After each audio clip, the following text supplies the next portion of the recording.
we're going to talk about extracting all the information that we find on Slack once we have credentials. So it's not really, it's not a vulnerability in Slack. It's just using Slack to our advantage as an attacker. And also we'll talk about blue team stuff. I'm Carrie Roberts. I used to be a web app developer until I miserably failed a pen test, which I didn't even know what that was at the time. And so I knew nothing about security, and I was told to fix these big vulnerabilities, and I felt really stupid because I didn't know anything about anything they were talking about. So I'm kind of an all or nothing person. So I was at a point where I'm like, okay, I either am not going to be a developer, or I got to just embrace the security thing. So I decided to embrace security, started taking some training from SANS, and got some education. So now I'm in the InfoSec field, and it's exciting. And I live local here, and I love to ride motorcycles and four-wheelers in the mountains. Tony? So I'm Tony Habiger. I have a varied background. I currently live in Bentonville, Arkansas, working for the incident response team at Walmart. As you can see, I have varied background in networking, security, data loss prevention, HIPAA compliance. Been with the Walmart IR team for almost a year now. Before that was on the data loss prevention team. So. Okay, so this is a little disclaimer that we're not endorsing products, and we're also not officially representing Walmart, even though we both work for Walmart. So Slack, some people may not know, but Slack is this interface where we can chat with people. So here we have like Carrie talking to Martin, just sending messages back and forth. You can also send files. On the left, you have a list of channels that you can talk in, so kind of topics. There's public channels that anybody can talk to who's part of the, they call it workspace, so if you can log in, you can talk on the public channels. There's private channels, they have the little lock by them. That's, you only can talk there if you're invited, so you might create a channel, invite your friends to chat with you there. Not everybody who has a login can read the private channels. And then there's direct messages where it's kind of one-on-one, although you can do it to multiple people, but it's not really a channel. It's just like, hey, how about the four of us talk? Usually more temporary than a channel. And one thing to note is up here in the URL, you see this channel ID, CCE44. That's unique per channel, so if you pick one of these different channels on the left, you get a different channel ID. And I just point that out because that comes in handy when we learn more about this script that we can use to extract information from channels. So Slack is really popular. Last year they noted that they have 6 million daily users, and that was a year ago.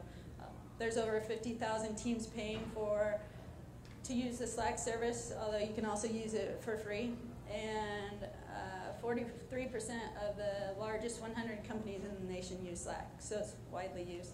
And more than half of those are outside the United States. So how many of you use Slack at work or at home? So that's a pretty good number. So sometimes I talk to companies and they say, you know, we're not worried about what people put in Slack because we have a policy against putting sensitive data in Slack. But yeah, that's what we do. We laugh.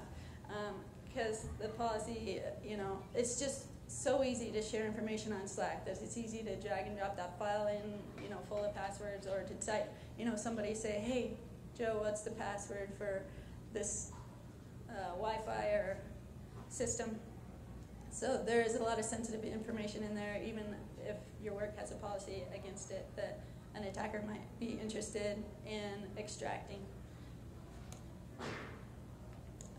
So Slack provides an API, which is like a way for you to programmatically interface with it. So we can use the API to do everything that the web does for you when you're just browsing through channels. You're doing point and click, but you can do that with, you could write a program to go see what all channels do I have access to, what are all the messages, download the files. You can do that through an API. And here's an example I have circled of the channel histories. It fetches all the messages from a channel, so we can make that API call. in order to use the API, you have to be authenticated, so you need a token. And a token usually starts with like X0XS or maybe X0XB. There's a few different tokens, and then a dash and some other numbers. So if you have that token, you can use the API and extract information from that Slack workspace. To get the token, you can log into the web interface, and the first request it does to get your messages will return your token. So there's an example down there of a token, and you just get that when you visit Slack. So if you were to watch your network traffic, you could see your token. You can also go in and like sign up for a token inside your profile, but you could also just grab it after you log in. So I released this PowerShell script called Slack Extract, and that's what we're talking about today. We're going to use that to extract all the information a user has access to. So we get their token and we say we want all the files this user can read and all the messages we extract from it. So if you go to that URL there, GitHub CLR208 Slack Extract, you'll see this script and you can use it for your own purposes. And it has a little README there, which is shown here. There's 3 basic steps. You just enter PowerShell. So you start command.exe, you enter PowerShell with that command, PowerShell exec bypass. You import the module, and then to see how to use it, it's kind of a self-documenting script. You can just say get help with invoke Slack extract. That's the name of the function. And if you do full, it'll give all the examples, all the parameter options you can use. And so that's the best way to get started. So the basic usage for the script, you have to give it at least 3 things. The first is your Slack URL. So in the examples today, I'm using slackextract.slack.com. It's a Slack workspace that I signed up for just for this demo. At your place, it might be like companyname.slack.com.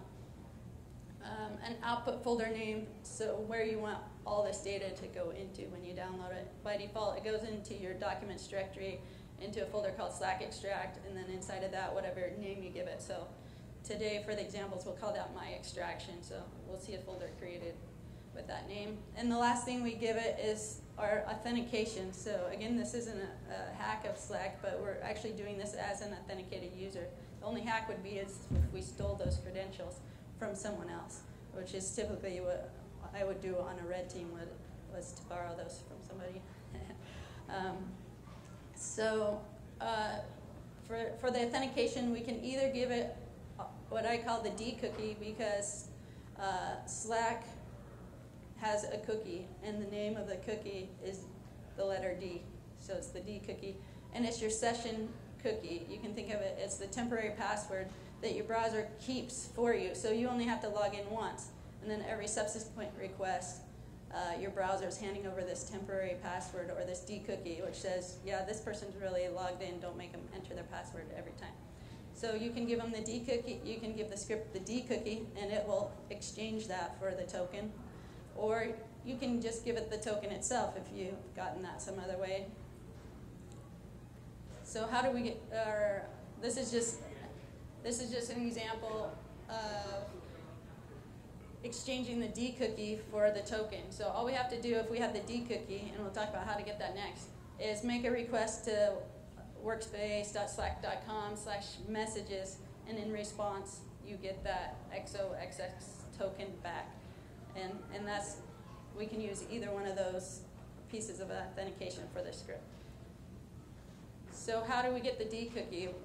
The easiest way, depending on what level of access you have to that user's system or your own system, is to just look in the browser and say, ask the browser to tell you what's the value of the D cookie for slack.com.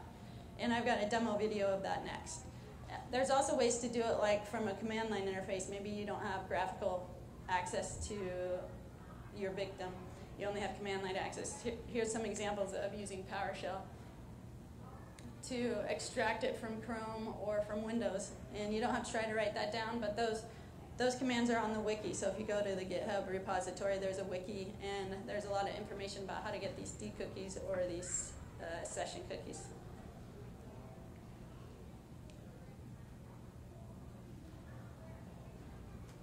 Okay, so we're logged into Slack here. We're going up to the three dots menu and go into settings. And we're going to search for cookies because we're looking for this D cookie. And scroll down, we see content settings, and then we click on cookies and see all cookies and site data. And to make it easier to find, we'll type in slack.com and search for it. We see slack.com there. And here's a cookie called D. We click on that and it tells us the content of this cookie is blah, blah, blah, blah, blah. That's what you need to use this script. So that's how, if you can do that, you can use this script.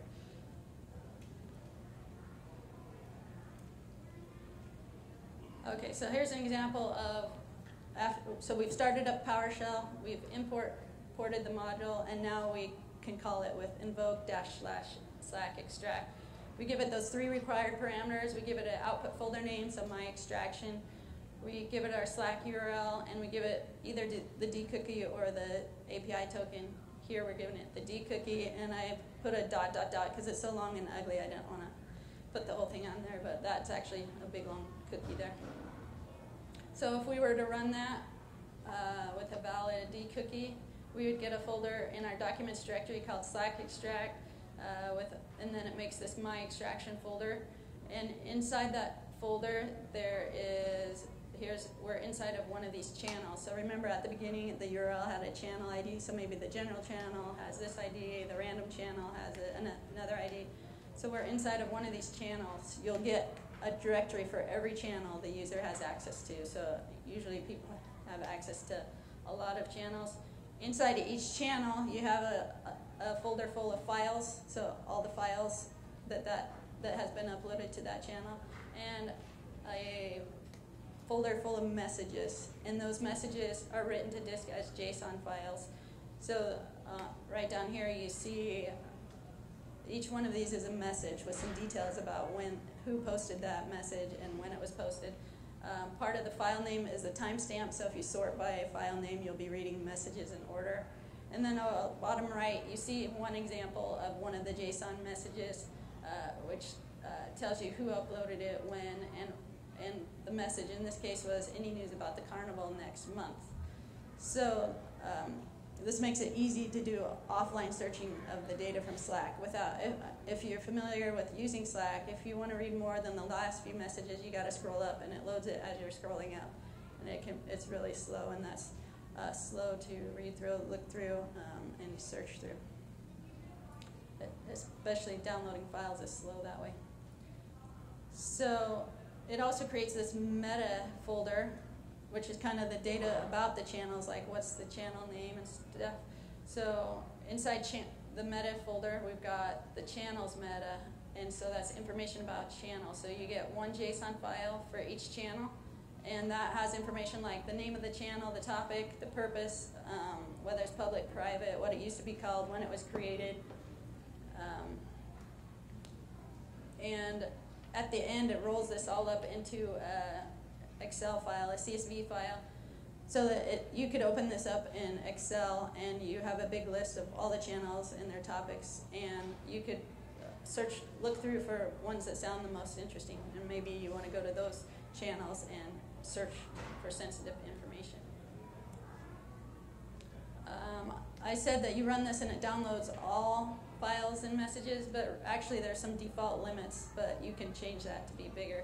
But by default, it'll download up to 10,000 messages per channel and up to 2,000 files per channel, because you can fill up your hard drive pretty quick running this on big Slack instances. So if you just run it without really thinking about setting defaults, you will have those defaults. But if you really want to download more than that for any channel, there's an option to specify a different limit. And we'll talk about downloading user profiles and logs later.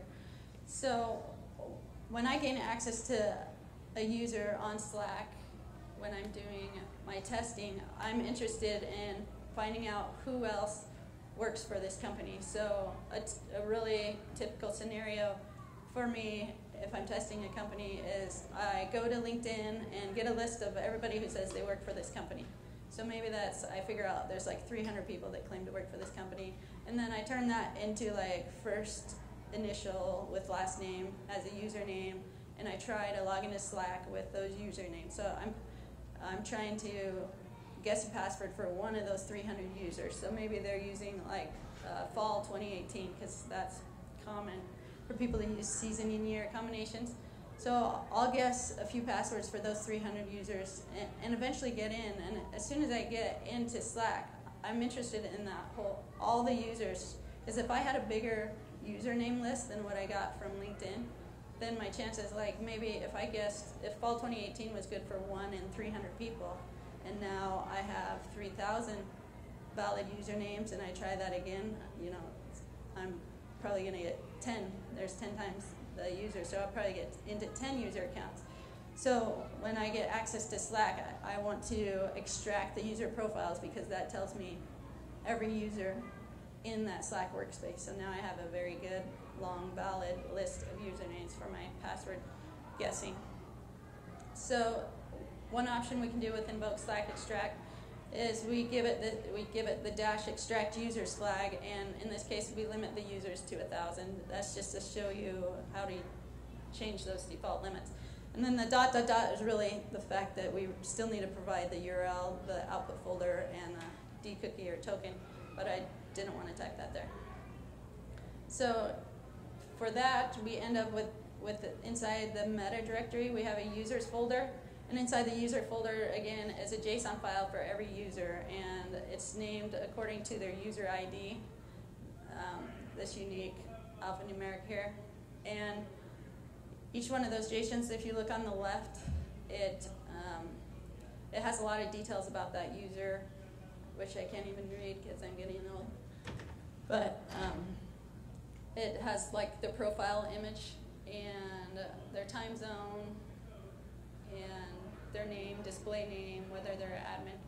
And then again at the end, once it's downloaded all these user profiles, it writes out this CSV file with all this data too. So if you open that up, you've got this nice list in Excel of job titles, phone numbers, their names, their display name, which often is like their Active Directory username, because that's an easy thing to default to in a work environment. So then you have a nice username list that's different than their external username and helps you when you get on the internal network. And information about whether they're admins. So that's useful for building a username list, and also for targeting. Maybe we want to phish somebody and we really don't want to phish the head of IT because he's probably not going to fall for it. Or maybe we do because he will. I don't know. But that gives us some insight into who's who at the company. Another option, you can just give it the script the private only flag. So that'll only download information from private channels, because you might think that people post more sensitive stuff in the private channel instead of the public channels, and maybe you're in a hurry or have limited disk space, so you just tell it only give me the private channels. Or you can tell it I'm only interested, maybe you looked at your CSV file and there was 3 really interestingly named channels, and you're interested in what's in those channels. And you can specify specifically those channel IDs. And you can also exclude certain channel IDs. It's common for people to set up bots, so automatic scripts that post to a Slack channel, maybe when a server goes up or down, and those channels get extremely boring to read. And there's millions of messages, just like this server disconnected, this server rebooted, this server did that. So you glance at it and you see it's not posting passwords or anything, and then you decide I really don't want to see a million of these messages or bother downloading them. So you can exclude channels from your extraction. And then also, if you're an admin, the credentials you have are a Slack admin on a paid workspace. This doesn't work for free workspaces, but like an enterprise workspace. You can also extract the access logs, which is this dash extract access logs option. And you get a folder full of JSON files again, and it tells you who connected, at what time, and from what IP, and what their user agent is. So as an attacker, that's valuable to me, because now I see where people are connecting from, and whether it's their phone or their computer. And the user agent string tells you interesting information about their system, so you're going to know whether it's Windows or OS X or Linux. And sometimes it will tell you more about the software, what version of Office is being run, and what browser they use. Okay, so maybe I can't get the D-cookie because the easiest way to get the D-cookie is to log in your browser and to read it from your browser. But maybe I've exploited somebody's system and all I have is command line access, so I can't bring up the Chrome ... menu and look through it in your typical way because I only have command line access. We can also just go out and search for their token because either one works for this Slack extract. And here's two examples. On OS X, we can grep for the token from the application directory, or on Windows, we can use PowerShell to search for it. And then we can use the token instead of the D-cookie, so that's handy if you don't have graphical access to a system.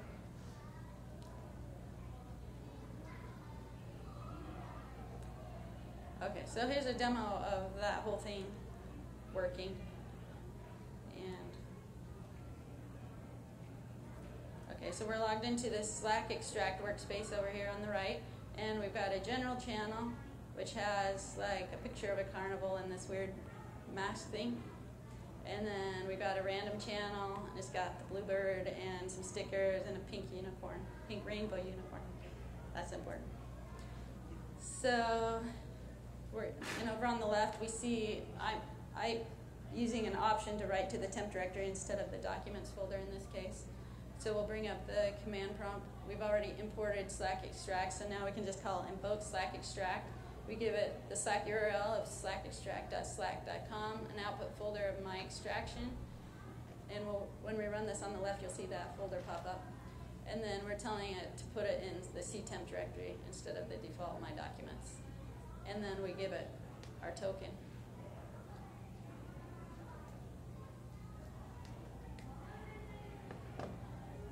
Come on, push enter.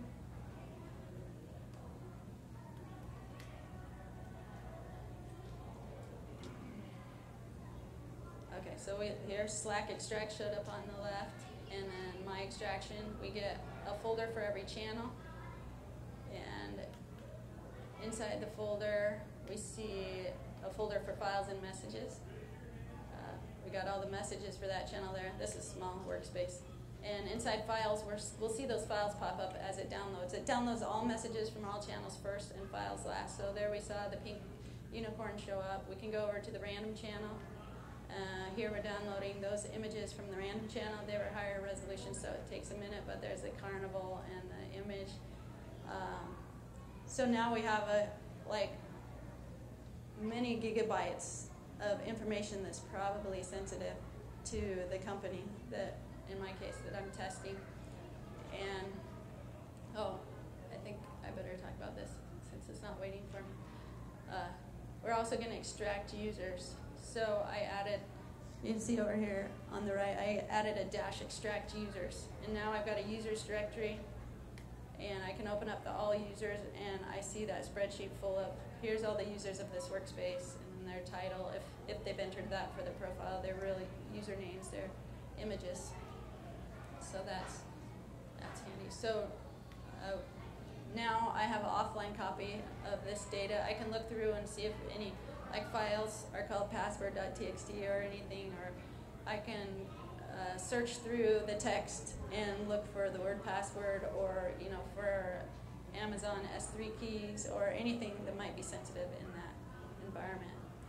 So if you go to the wiki on my GitHub page, there's two helpful pages there. One is the authorization page, and that goes through all that we talked about. Here's some commands you can run to get the D-cookie or the token, and that video is also there of how to extract the D-cookie from the browser. So you'll be able to use this script. And then also there's some helpful information on how to grep through the results, and I say grep through the results because you're running this on a Windows system which doesn't have grep, but you might have grep there.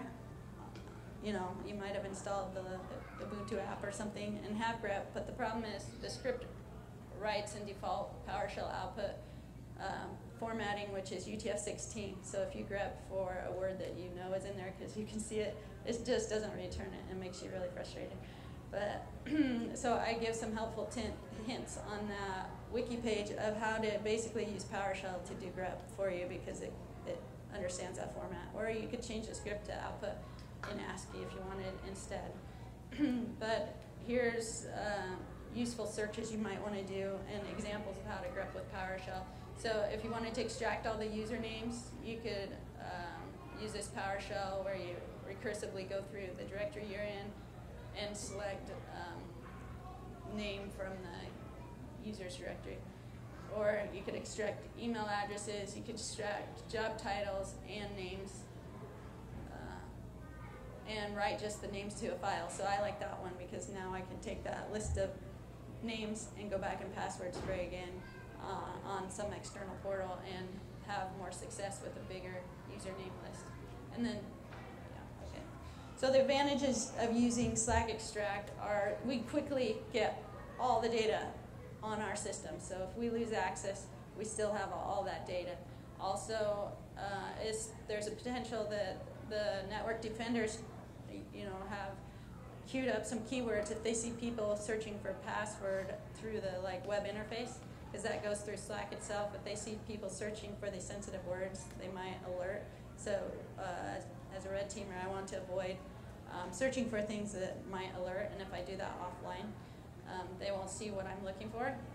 And again, if I lose access, I still have all those files. And trying to look through files online is really slow and painful because you have to slowly scroll back through and right-click and download each file. But now we have all those files pulled down, and we can do quicker and more powerful searches with grep or PowerShell grepping. So now's where I turn the time over to Tony. He's going to talk about, so now you know that these kind of tools exist for attackers to quickly pull a lot of sensitive information from your network. So it would be good as defenders if we knew how to watch for this, detect it, so that we would know an account was compromised, and that's what Tony's going to talk to us about. So now that we know that all of this stuff can be pulled out of Slack, we had to come up with a way to figure out how to detect what's going on. We, of course, sat down with Carrie. She taught us the script inside and out. We all looked at it, went through it really carefully. That's something I really encourage you to do. Go look at the scripts. Go look at the API methods. There are two basic types of audits or logging APIs that you're hitting. You have your standard APIs that any user is going to be using, and then you have your audit log APIs, which you'll have to have a paid enterprise grid to use most of that. The audit log API is going to give you access to areas that you're just not going to have as a free Slack account. It's just not going to be in there. To use it, you do have to be an owner or an admin, so the general user can't use the audit log and just start scraping through your Slack, because of course then you're looking at insider trust issues. So once you decide you've got the data, what are you going to do with it? Are you going to build a custom alerting module? Are you going to pipe it into your scene? You really have to decide what is best for your organization, what's best for your presentation. So, as I said, you have the audit log API and then the standard APIs. We can do, as admins of a paid account, you can use the standard APIs to do the calls like the one Carrie was talking about, the event audits, or the event logs, which says, for this one, a user logged in, and it gives me the first time it was seen and the last time it was seen. And that's the first time the combination of the user agent, the IP address, the user, sometimes some other metadata has been used in combination to log in, as well as the most recent time that combination has been used. So that can be good, but our audit logs give a better, more accurate information. They break things down into an action, an actor, an entity, and context format. So in this case, because this is a login or a logout event, our actor and entity are going to be the same exact information. If, for example, we're scraping out all the files, it's actually going to have an actor. The entity is going to be the file information. So you're looking at the file ID inside of Slack, the file name, other descriptors about it, what type of file it is. So this is a real basic breakdown of what we've got. We have your audit log APIs that really require an owner or an admin account on the paid enterprise grids. It's designed for monitoring, not real interaction. So you're not going to be pushing stuff to Slack with these accounts or these tokens, because you are doing all of this with token passing. It separates the logs. Your login event is going to be separate from your logout event. It's not going to be like the event logs that says, hey, I logged in and this is the last time I saw this pattern. You're going to have downloaded files, uploaded files, standard and corporate exports. If you already have a corporate environment for Slack, you can actually export all these logs for different compliances. So they have those. You can actually see when that was done to see if maybe a user who shouldn't be downloading them is. Users joining the channel, role changes. If you're watching for administrative changes, hey, what account got accessed and then got elevated that shouldn't have? You can access it through there. Your standard API methods are going to be accessible to any user. They're designed for user interaction, so viewing messages, sending messages, uploading files, downloading files. As I said, they're going to be less comprehensive. So it doesn't really allow for checking good logging. It's not a great method. So we had to learn our source and call the APIs. One thing we noticed is that the audit log APIs uses a bearer token to pass things. That means that the token actually has to be passed as a header value, which I'll get to here in just a minute. The token can be a little problematic to set up, so just as some points, make sure that you read the documentation that Slack's got online. It's got some good documentation. Set aside a whole bunch of extra time to work on it and be prepared to contact Slack. I mean, have their email address already ready for support, because there's a really good chance you're going to have to reach out to them about the token. It may not generate the first 5 times you do it. Just know you may have to contact them. They may have to give you some extra tips. Copy and paste is your friend, and I know this seems dumb, but you may write, for example, user_logout. Very basic. You can't really mess that up when you type it. But you're going to type it in, you're going to hit send, and it's not going to work. But if you copy it straight off their webpage or copy it out of Notepad, it works just fine. We haven't figured out why. This is something we noticed. I've spoken with other people about it. They've seen it too. 4 of us tried it in multiple different browsers, multiple different compilers. Didn't matter. We just can't tell you why exactly that works. So calling the API, this is where I was talking about the bearer token. You're going to have proxies if you have any on your network. You're going to be calling directly to api.slack.com. If you noticed in Carrie's script, you're actually calling into the organization.slack.com or whatever your workspace is called. Here we're hitting the API directly for all the audit log information. We're going to normally be passing as an application /JSON, and then we're going to pass it the action. Is this a login? Is this a file download? Is this a logout event? We have to pass it what event we're wanting to look at when we do this. We have a 9,999 limit, which is the default for Slack, but you can actually set it lower if you're looking for very specific information. And it has some other options you can pass, like I only want stuff within the last 7 days. But if you notice, we go down here, we have a header token, and that's actually the bearer token. That's where I've made a function that just passes my bearer token to me into that variable, and I actually have to pass it as a headers item. If I don't, it's not going to return anything.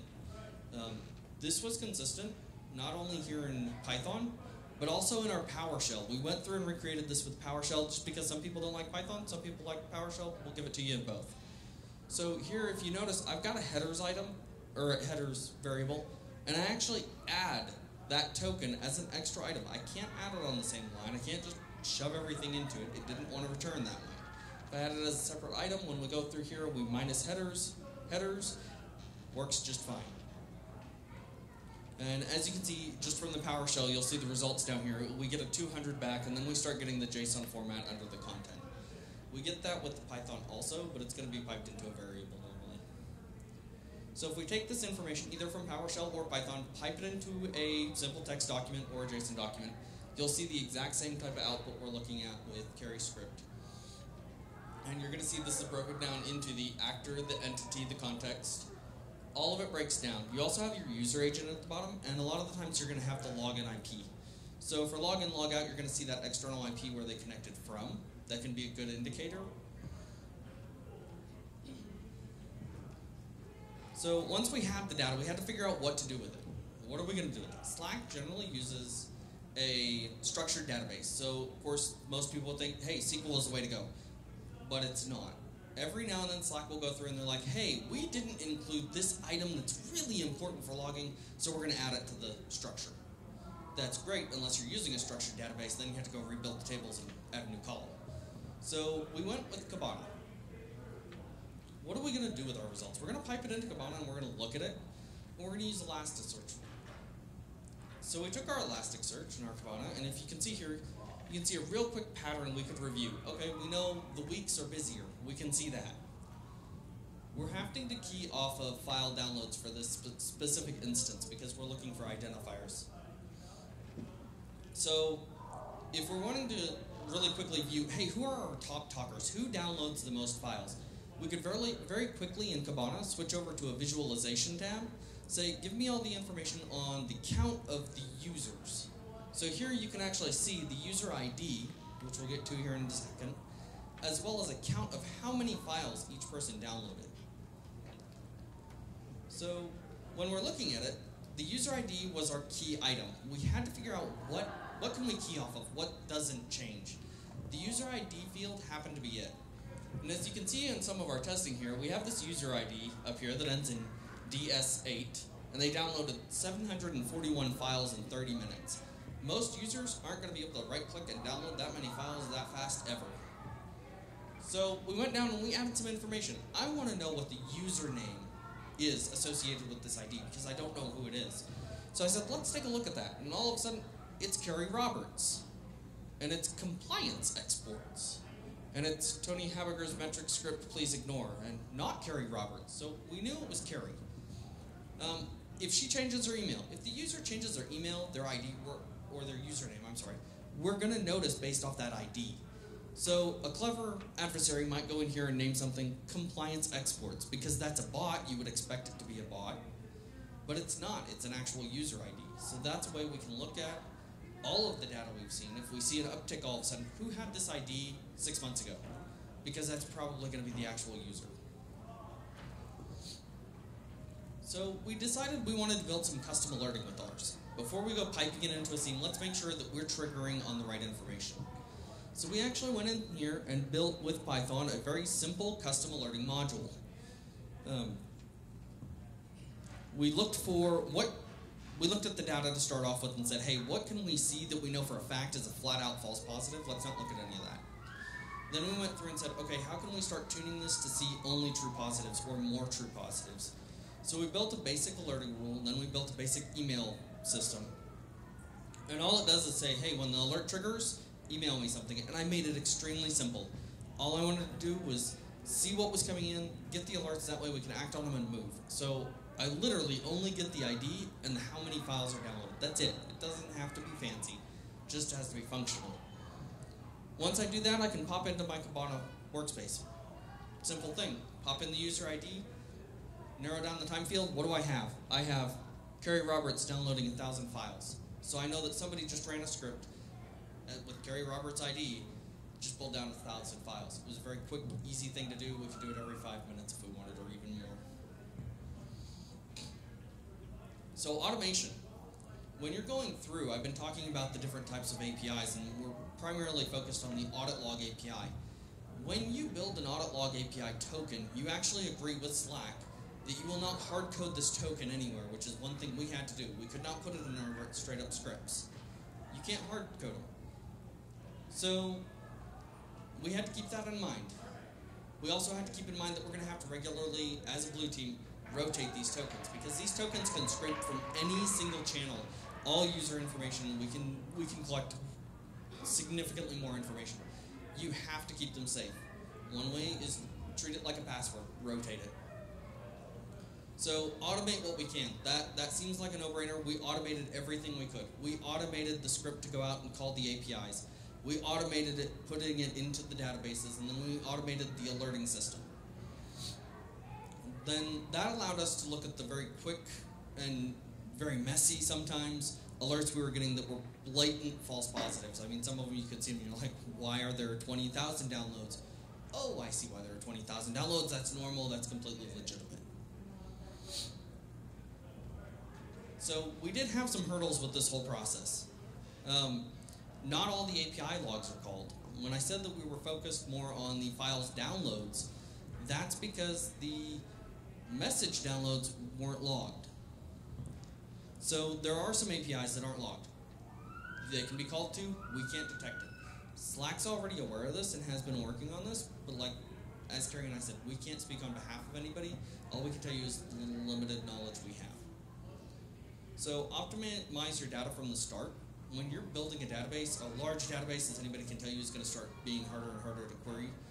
Break it up into chunks. If you're using Elasticsearch or Kibana, break up your indexes so that it doesn't take so much CPU to start scraping through, and you don't wind up doing like I did at least once or twice and killing your whole database and rebuilding all your structures. DLP, data loss prevention. Make sure you're monitoring for the loss of tokens or DQ keys. Those leaving your network when they're not being called is pretty significant. If you're seeing some of these API calls being used with a user token from inside your environment, that's probably not a good thing because general users won't be using these methods just inside your environment. So log discrepancies. We noticed this and we looked at this multiple times, run multiple different scripts to get it in different formats so we could look at it. There are 25 times more logouts than logins. That kind of threw us for a loop. So some of the logs do have discrepancies. When you're looking at, well, I should have one login for every logout, that may not be true. So if you're seeing a large variance, get with somebody else, have them see if they're seeing the same thing. It may not just be your data, it may be across the board. Then our API rate limits. The limits are documented very well in Slack's website. They limit, well, this type of API can only call this many per minute, this many per minute. Breaks down really nice. But we run into things like the audit log API. Well, you can query it X number of times, but when we're actually implementing it and using it in reality, we're not getting that many. We're getting half that many. So the larger data set we're having to pull, for example, like logouts, 25 times more, we're having to query that 25 times more data pulled down. We had to put in a time limit. So basically we had to put an 8-second pause between every single query on the API just to get that information to come back to us. Otherwise we were running into timeouts for you've queried too many times.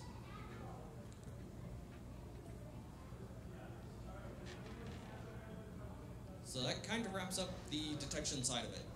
Do you guys have any questions? What's the most interesting thing you found in a Slack where they had a policy against putting sensitive data in a Slack? From the red side or from the blue side? Yes.